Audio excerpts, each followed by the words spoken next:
Welcome back to Break It Down! Happy New Year sa inyong lahat!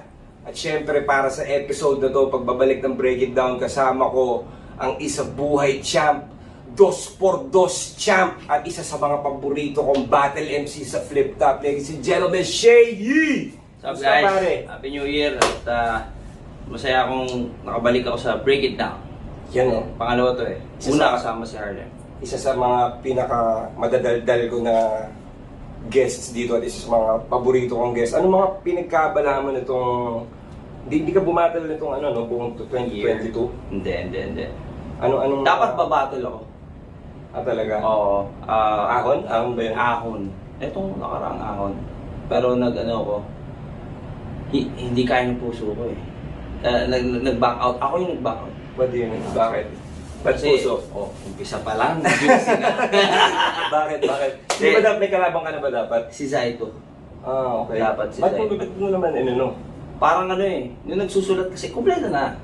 Sulat na ako, makalatag na. May mga angles kasi na parang, hindi ko kayang gawin to kay Zaito.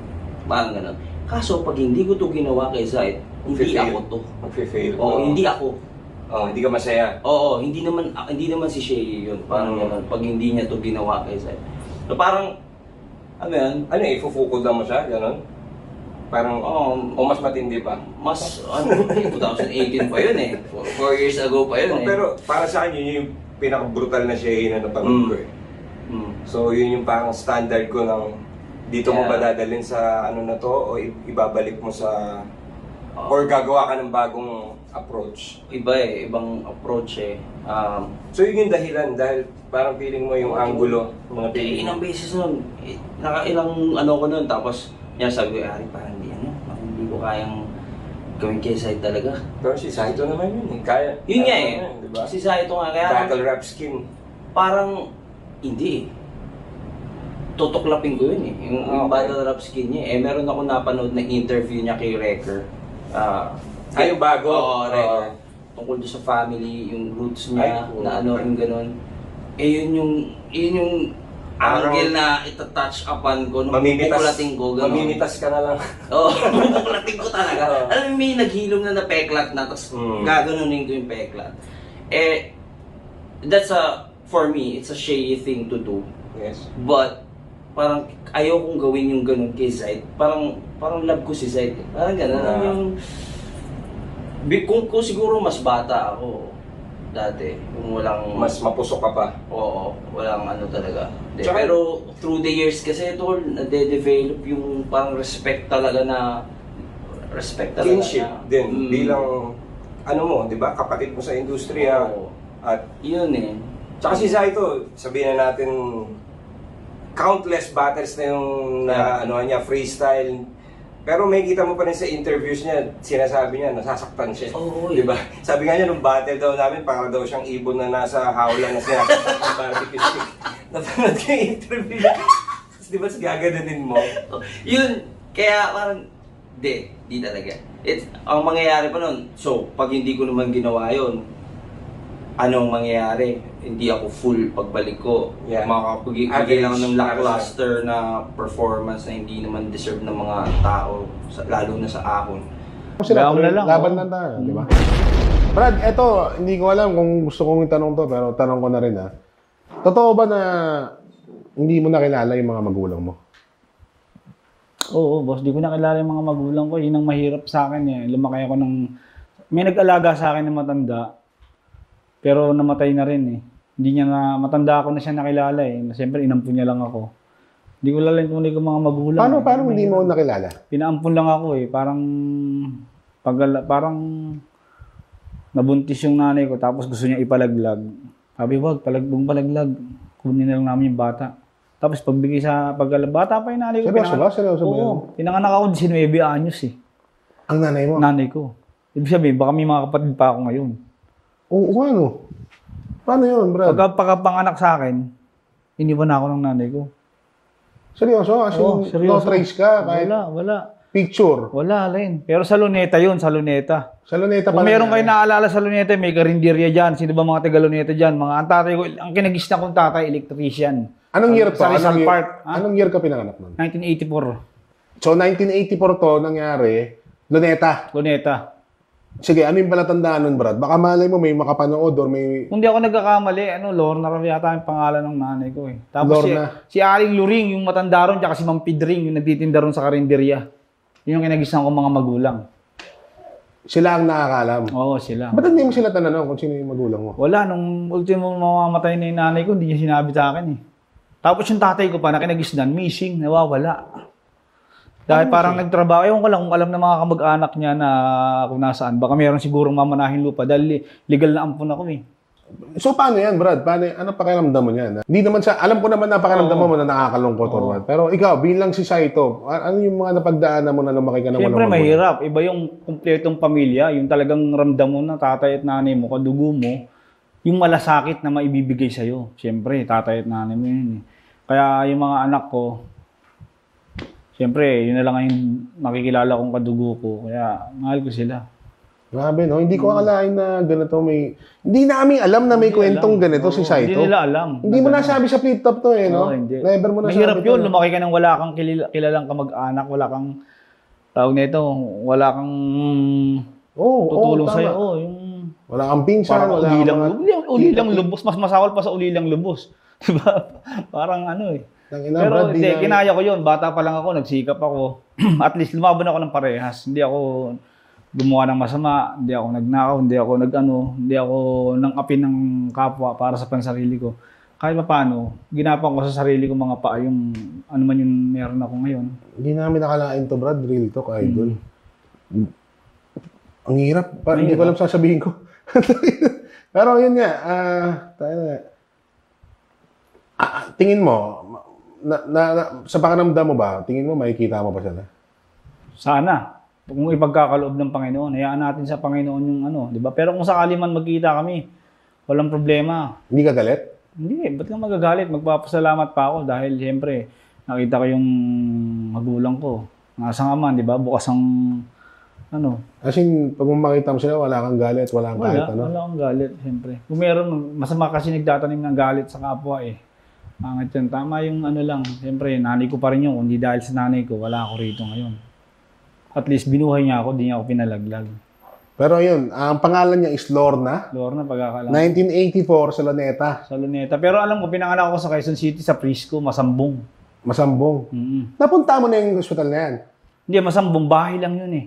Ah, hindi siya ospital. Hindi siya ospital. Actually, ano nga yun eh, parang kulungan ng baboy. Pinagpaanak niya ata sa akin. Kasi may mga alagang baboy dun eh. Paano yan? Sa birth certificate mo, meron? Wala. Andun, iba na eh. Ang birth certificate na gamit ko na ngayon, yung Dasmariñas eh. Yung ano na to, doon na sa napag-registan mo? Oo, doon na. So yung pinaka-birth certificate kasi mo... nung kumuha ko ng birth certificate ko, nagulat ako bakit, nung una, iba, tapos yung iba, pangalawa, iba rin. May Quezon City, may Dasmariñas. Kasi late registered, pinasok ako sa Dasmariñas dahil hindi ko alam na nakarehistro na pala sa Quezon City. Sino nag-register niyan? Siguro, yung kinagisnan ko na rin mga... okay. Akala ko kasi, baka pa kasi pwede pang mangyari. Luring, Oo, baka mamaya, baka yung baka mama mo pa na-register ka. Baka mahanap pa natin. Hindi ko alam ang kwento dahil hindi na ikwento sa akin eh. Walang... Yun lang, no? Saan? Ba't hindi kayo na-ento? Pero wala tayong magagawa dyan, Brad eh. Pero proud ako sa'yo, Tol, na hindi alam ng mga viewers to, ng mga tigahanga, ng mga taga... Hindi nila alam eh. Pag akala nila yung Saito, patawa lang, ganyan, tarantado, na ano. Pero hindi nila alam, siyempre. Ang dami mo rin palang pinagdadaanan. Hindi naman tayo magiging matibay kung hindi tayo dumaan sa mga pagsubok din eh. Pero ito, Brad, if-ever lang, baka mapanood lang o may makakilala, or kahit kunyari, mama mo na lang, baka meron kang message lang. Kung sakali man na naririnig mo to, napapanood mo tong video na to, wag kang mag-alala, wala akong sama ng loob, kahit ano. Bukas ang aking puso para tanggapin ka ulit. Siyempre, nanay kita kung ano man, di ba? Yung sa akin lang, yung makita ka man lang ng mga anak ko, di ba? Malaking bagay na sa akin yan. Ito yung lola nyo, ito yung lolo nyo, ano man. Makwento man lang. Malaman mo man lang sino yung mga kamag-anak mo. Oo, makwento. Malaman man lang, di ba? Wala akong sama ng loob sa kanya. Yung man lang, mali mo, naghihirap din siya ngayon, di ba? Kung ano man lang yung may ambag sa buhay niya, kahit pa paano, di ba? Ganda nun, Brad. Pero ang apelido, hindi mo alam. Hindi eh. Lorna lang talaga. Oo, Lorna. So, ayan guys, sa mga nanonood dyan, baka ayun, mabalikan nyo yung pinag-usapan namin dito, matandaan nyo yung mga pangalan doon, yung mga lugar, tsaka yung taon. May tanong nyo sa mga magulang nyo. Baka lang, Brad. Hindi naman masama Kung hindi ako sure sa Lorna, yun lang ang narigo ng bata ko. Pero sana. Sana. Nila. So, grabe to. Siguro, Brad, ano na lang, baka may last message ka sa mga nanonood sa atin. Maraming salamat sa pangunawa nyo, pag-intindi sa akin, sa lahat ng suporta nyo. Siyempre, humihingi ako ng tawad sa lahat ng mga pagkakamali ko na nakita nyo noon. Bigyan nyo ako ng pagkakataon na muling pagbigyan. At hayaan nyo, magiging masaya lahat ng mga galawan natin. Mabuhay kayong lahat. Ako, Brad, feeling ko, mas matagumpay ka ngayon. Kasi mas naging ano ka ngayon eh. Mas naging totoo ka na sa sarili mo. Natakbuhan mo na yung multo eh. Oo. Natalo mo na yung multo eh. Siya na yung natatakot ngayon eh. Oo. Hindi na siya makabalik sa'yo eh. So, sobrang proud ako sa'yo, tol. Salamat. Narinig ko yung mga kwento mo. Ang lupit. Puta. Idol sa ito. Sobrang solid. So, ayun lang guys. Ito ang Get Reg Show. Sa ito, Idol. Maraming salamat, Boss Rick. So, ayun. At saka hindi naman din eh. Si Zaito kasi kaya niyang ano ba, sabi mo, hindi natuloy. Ano siya eh, last minute, minsan hindi talaga siya naghahanda eh. Nung mga latest battles niya, although nung sa Ahon, diba, parang meron siyang prepared material dun. Pero nung mga nakaraan niya sa sunugan, medyo ano siya. Yun eh. Pinanood ko yung ano niya, kasi ako, tagal ko di bumate, 2018 pa. Siyempre, excited ako eh, bumate. Alam mo yung feeling na, parang ano. So, yung mood ko, I'm back, parang ganon. Yung approach ko na all in, ganyan. Ang problema, yung pinanood ko yung mga last battles si Sight pang ano talaga eh, yung entertainment na family friendly na, although explicit. Although explicit, but still, family friendly pa rin yung ano sa akin ni Zayt eh. And hindi magmamatch, hindi siya okay. Kung dati kasi parang as a battle rapper before na bata ganyan, parang sige lang battle kahit sino pa yan and shit. Pero ngayon parang importante na rin kasing iniisip mo ahead of maging ahead ka, isipin mo foresight.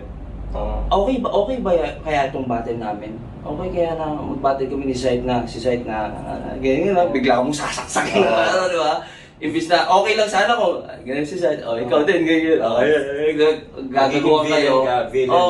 Ikaw lagi yung heel pag si Zaito kasi medyo light-hearted nga yung approach niya lagi. Hindi siya yung parang ano mo yung nanay mo. Kahit gagawin ka ni Zayt, pero hindi siya yung tipong ano talaga. Surface lang eh, mga gulping ng kalabaw. Mga ganun lang. So, kaya, hindi. So ngayon 2023, may bala kang bumalik sa ano o music muna? Actually, gusto ko eh, iniisip ko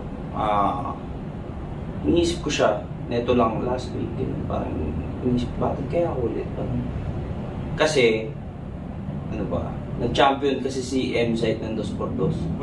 So parang gusto ko pa ng isa buhay tayo. Parang gusto ko mag-isa lang ako dun sa sphere. Sasali ka Ayaw ko ulit? nang may seatmate. Sasali ka ulit? Iniisip ko lang. Parang if ever sasali ako ulit, yun yung parang yung goal ko.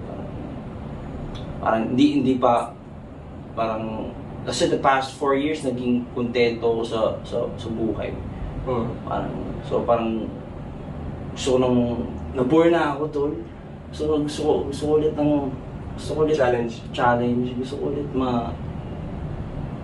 etong kay Zaito, may battle dapat ako last Ahon. Talaga? Sino ka ba mo sinabi dapat? ko to sa Break It Down nung episode namin ni Looney. Na si Zaito. Si Zaito, sayang. Ganda sana. No? And then, nung medyo nung ginagawa ko na yung lines ko para kay Zayt, ako parang, hindi ko kaya sabihin kay Zaito to. Kasi mahal ko si Zaito.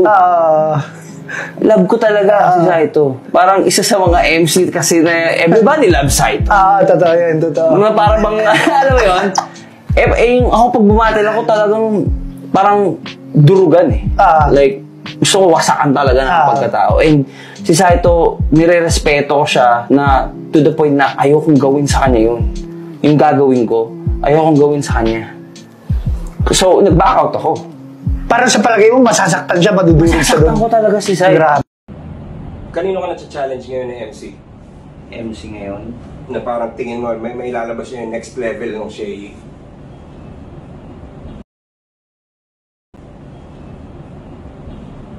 Wala eh.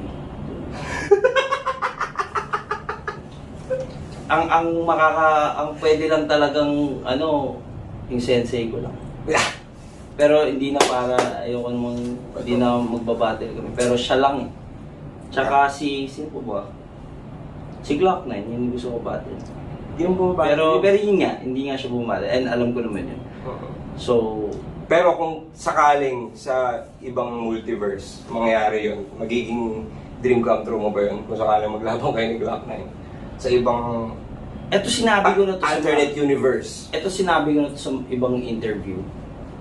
Wala naman akong galit kay Glock eh. Ano naman, kita naman yun na ano lang yun, na challenge and parang dream na suntok sa buwan. Petty lang ako. Ito talaga yung pinaka-motivation ko niyan. Nakakabasa lang kasi ako ng comment na lahat yung mga nagpi-flip top na yan, lahat ng battle rapper na yan, panis yung kay Glock. Okay. Yun yung mga nababasa ko. Yun yung motivation mo, yun yung drive mo. Okay na ilan to. Hindi mo ba alam yung difference ng rap artist or songwriter sa battle Rapper. MC, battle rapper? So yung mga ganung mindset kasi na porket si Glock yung pinaka sikat siguro sa head niya on top of all the rappers dito sa Philippines, parang ganun feeling niya. Fame. He's the most popular kasi. Equates to kaya nang gawin tong particular art na to. Itong yun yung gusto kong i-prove lang na hindi ganun yun, iba pa rin. Hindi porket rapper ka, kaya mo nang bumatil. Yes. Parang hindi So, rin naman porket prove na point, hindi siya against kay Glock 9 Hindi na gusto mo sirahin si Glock 9. Gusto mong ipakita na ibang mundo tong battle rap. Oo, yung exactly. Ganun lang ako petty. Pero kasi ayoko lang talaga na at hindi siya popular opinion siya. Hindi siya yung minsan ko lang nabasa ganyan. Hindi, madalas ko mabasa yung mga ganon. So parang wala nang ibang sino pa ba, kanino mo pa ba gagawin yun para ma-prove mo yung point na yun na ibang liga to. Itong ginagawa naming mga battle rapper, iba to. Sa kanya lang eh. I mean, siya na yung pinaka para ma-end agad yung mindset na yun. And, I mean, sa sobrang Glock is celebrated naman sa halos buong hip-hop sa Philippines. And different generations. Oo, in different generations. Buong Philippines, hindi lang sa And lahat naman halos friends niya, lahat naman halos wala nang mag-stand pa sa way niya na para bumati. Untouchable. Oo, ganon. Kaya, ako parang naisip ko, ako pwede. Kasi, kaya ko kasi may switch ako turn off ko yung respect ko sa'yo pag andun na tayo. Pag nandun na sa arena. Off, wala akong pakialam sino ka. Parang ganon. So, kaya ako siya kinukulit a few years back. Oy, di Pibos kasi, pinost eh. Bota mo. Pero durog sa'yo si Shay, kaya Zay. Yun naman to, siyempre tropa ko pa rin yun. Oo. Ibigay ko lang sa kanya kasi champion siya eh. Tanda mo, pag champion pinapabayan na lang, gano'n. Hindi, gagamitin ko na naman ng mga tae verse yun, tsaka ng mga Di pinusin na nga, pre. dalungkot, yung mga verse na hindi kayang ipagdamot, mga Ina mo, nalungkot, ilaw sa bulalakaw, ilaw sa bulalakaw, yan yung mga ngayon ka lang makakarin na kay Pagtalata. May maririnig mo na yung taing may baba, no? Taing may baba, bars. Ano, malaman talaga yan. Yeah. Wala pa si Jay. Hindi, joke Hindi, lang. tsaka ang ganda, pag nasa loob tayo, VIP na tayo agad. Pag nasa kulungan na kayo, Yun lang. Ako ba? So kung babattle ka ulit, open ka kung kahit sino ibigay sa'yo ni Arik o meron kang hinihingi? Siguro kung sasali akong tournament. Kung sali kang tournament. Oo. Siyempre, wala eh. Wala akong magagawa dun. Tournament yun eh. Yun, it's Ano yung either... possibility na sasali ka this year? Gaano kalaki yung possibility? Depends sa Depends sa... workload. Tsaka yung album mo, no? Ang ganda ng mga kanta mong bago ngayon. Ang ganda nung, parang nakikita ko na yung Thank you. big picture, ah. Actually, How many songs ka na deep sa album mo? hindi yung hindi tapos or kasi sa akin concept pagka nailatag ko yung workflow ko kasi isip ko ng concept, ililist ko what it's about and later na ako mag-expand upon it. Pero ililista ko lang siya tapos considered as done na siya sa utak Sa utak mo. O, basta maano ko na ito yung punto na itong kanta na to, dito ako maglalaro, okay na yan. Parang ganun. Siguro mga 16 plus na yun eh. Yung ganun. Na hindi ko pa na-upload, na re-release. And ito nga eh. The thing is, nasimulan ko siya 2018. Nung isabuhay run ko. Bakit siya nangyari? Kasi pag may battle ka, paano ka eh? Magigising ka. Oo, mismo. Yung lahat ng sensibilities mo bilang rapper magigising. Hindi Oo, lang gising eh. Oo. Kasi araw-araw ka nag-iisip, araw-araw kang ano. So, kumbaga yung pen mo, may tinta eh. Parang, nung time na yun, habang susulat ako sa mga battle, ginagawa ko rin yung mga kanta. Yes. Tapos nung champion ako, nung nanalo ko, Tigil. natigil bigla. Kasi, okay, papahinga muna ako eh. Totoo yan. Totoo Biglang yan. ganun, totoo. Kasi ako, personally, pag nagsusulat ako ng kanta, ang mga naisip ko na linya pang battle. Yeah. Pag nagsusulat naman ako, pag may battle ako, naisip ko mga linya pang kanta. So Mismo. minsan kailangan nila yung isa't isa eh. Mismo. Para hindi ka maumay dun sa isa eh. Mismo. Kasi kakasulat mo ng ano, yung utak mo kasi kailangan mo minsan lokohin siya eh. Dahil hindi siya sumusunod sa'yo eh. Ayaw niya ng inuutusan eh. Ayaw niya ng, susulat tayo para sa battle. Ang pagka-translate ng utak mo dun is trabaho eh. Di ba? So kaya mas magde-rebelde yung utak mo, mag-iisip siya ng para sa kanya. Nag-iba. Diba? So yun, gets ko yung sinasabi mo na yun. Kaya nung tumigil ka, nawala rin yung drive mo. Nawala. Sayang ka tuloy, parang, Ano, Elden Ring na lang. Yan. yung puro Dota na lang tuloy. Yun nga eh. Hindi nangyayari ngayon eh. Kailangan natin ng hindi kasi hindi na katulad yung atmosphere nung dati na dati parang Mortal Kombat 1 lang eh. Ilan lang yung character eh. Mismo. Ngayon, Ngayon, ang dami. ang dami na. Tsaka hindi lang Although si Saito, ano pa rin yung question mark na itim. noob Saibot. Okay.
At yung mga kasal namin, nandiyan din si TTC, si Romer, at si Jan.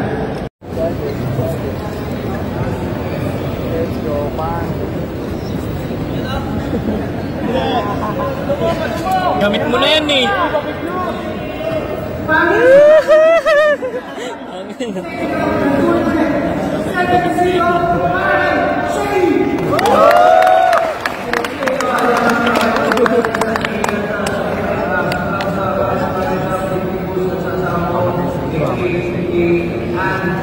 At mga kasal namin, nandiyan din si TTC,